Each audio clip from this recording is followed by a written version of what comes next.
هەمیشە هونەرمەندان لە شار و شارۆچکەکانی کوردستان کار بۆ زیندووکردنەوە و هێشتنەوەی کللتور و فەرهەنگی ڕەسەنی کوردیەکەن. یەکەمین فستیڤاڵی شیعری مەلا فەتاحی جەباری لە شاری کەرکووک ساز کرا کە تێیدا چەند شاعیرێک چەند تێکستێکی خۆیان پێشکەش کرد.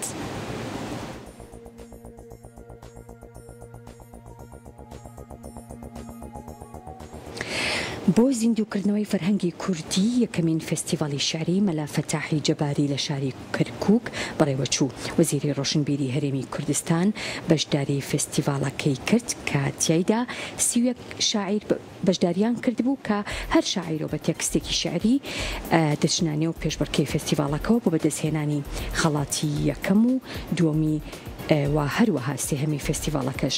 وەزیری ڕۆشنبیری هەرێمی کوردستان دەڵێت گرنگی تەواو بە هەموو کار و چالاکی هونەری لە شاری کەرکووک دەدەن و کردنەوەی ئەم جۆرە فستیڤاڵانەش بەرەو پێشبردننی ئاستی هونەری و شیعری کچان و کوڕانە تا هەست بە تواناکانیان بکەن وا گرنگی زیاتر بە هونەرەکەیان بدەن.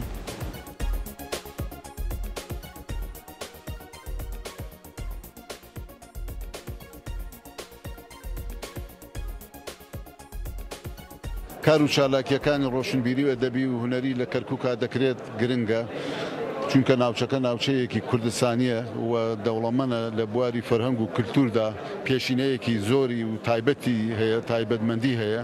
بۆیە وەزارەتی ڕۆشنبیری لە حکوومەتی هەرێمی کوردستان کابینەی چوار گرنگی تەواومان بەو کار و چالاکیانە داوەکە لە ناوچەکە و لە شارەکە دەکرێت.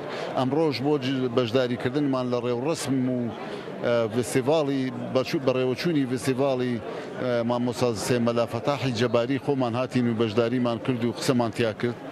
ئێمە لە وەزارەتی ڕۆشنبیری و لاوان پشتگیری و پشتیوانیەکی تەواوی کار و چالاکیەکانی ڕۆشنبیری و ئەدەبی هونەریمان کردووە لە کەرکووک بە گرنگی دەزانین و لەمە دوای ئەو کار و چالاکیانە کە دەبن بەشداری دەکەین و پشتگیریان دەکەین و پشتیوانیان دەبین، چونکە بارودۆخی سیاسی هەرێمی کوردستان و ناوچەکە و عێراق وا دەخوازێت بە هەموو لامانەوە بە حکوومەت و بە سیاسیەکانەوە پشتگیری و پشتیوانیەکی تەواوی کەرکووک و کەرکووکیەکان بکەین.